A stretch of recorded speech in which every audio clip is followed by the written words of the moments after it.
Hi everyone, welcome back to నీమా vlogs 06. ఈరోజు recipe ఏంటంటే వంకాయ కొత్తిమీర అండి. ఇదైతే చాలా బాగుంటుంది. దీనికోసం అయితే ఒక కేజీ లేత వంకాయని తీసుకున్నానండి. కొత్తిమీర అయితే ఒక 3 కట్టలు, ఒక 3 చిన్న టమాటీలు. పచ్చిమిర్చి అయితే పచ్చిమిర్చి కారంగా కానీ ఉంటే కొంచెం దానికి తగ్గట్టుగా కారానికి తగ్గట్టుగా తీసుకోండి. నేనైతే 20 పచ్చిమిర్చి తీసుకున్నాను.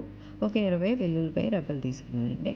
ఇప్పుడైతే వంకాయలను కట్ చేయడానికి కొంచెం వాటర్లో సాల్ట్ వేసుకొని వంకాయని కట్ చేసుకొని ఇలా చూసుకోలేదు. ఎందుకంటే పుచ్చులు ఉంటాయి కదా, అలా 4 ముక్కల్లా తీసుకొని మనం వంకాయలు అయితే వాటర్లో వేసేసుకొని అలా వాటర్లో వేసుకుంటే కొంచెం బ్లాక్గా అవ్వవు కదా, అందుకోసం సాల్ట్ వాటర్లో వేసుకుంటాం.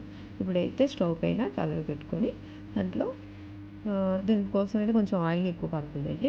ఆయిల్ వేసుకున్న తర్వాత ఈ వంకాయలు కట్ చేసుకుని వంకాయలు అందులో వేసుకొని దాంట్లోని సాల్ట్ వంకాయలు సరిపోయేటట్లుగా సాల్ట్ వేసుకోవాలి.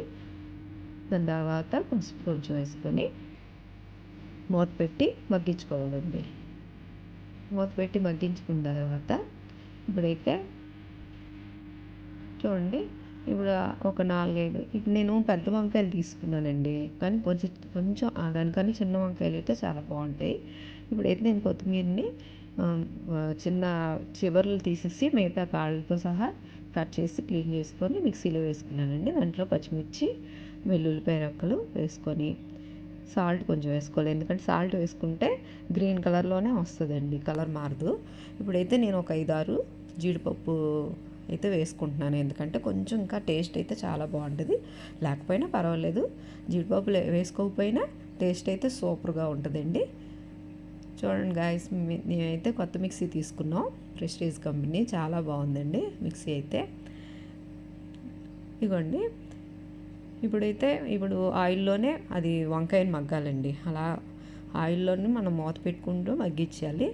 ఇప్పుడు వంకాయలు మగ్గిన తర్వాత మనం చేసుకున్న కొత్తిమీర పేస్ట్ ఉంది కదా, ఆ పేస్ట్ని కూడా అందులో వేసుకొని బాగా కలుపుకొని కొంచెం వాటర్ వేసుకోవాలండి. ఎక్కువ వాటర్ వేసుకోకూడదు, ఎందుకంటే అది ఎక్కువ అంటే మగ్గున కొలది వాటర్ వస్తుంది కాబట్టి గ్రేవీ ఎక్కువ వచ్చేస్తుంది అన్నమాట.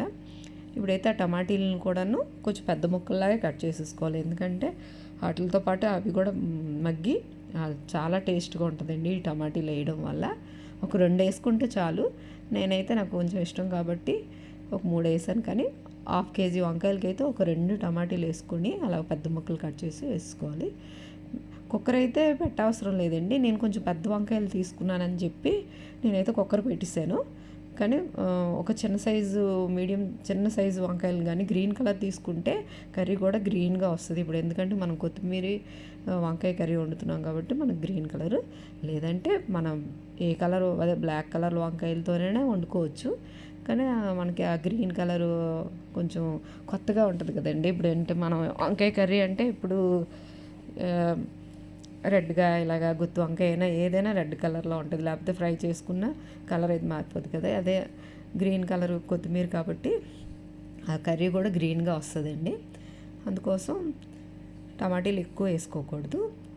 ఇప్పుడైతే అదిగోండి, మూత తీసిన తర్వాత, అందుకే నేను గ్రీన్ కలర్ వంకాయలతో వండుతున్నానండి, అది చెప్దామని చెప్పి నేను ఏదేదో చెప్పేస్తున్నాను. మూత తీసిన తర్వాత ఒక స్పూన్ నెయ్యి వేసుకోవాలండి. కొంచెం దగ్గర చేసుకొని నెయ్యి వేసుకుంటే చాలా టేస్ట్ అయితే చాలా బాగుంటుందండి. మీరు కూడా ట్రై చేసి చూడండి. ఈ కర్రీ అయితే సూపర్గా ఉంటుంది.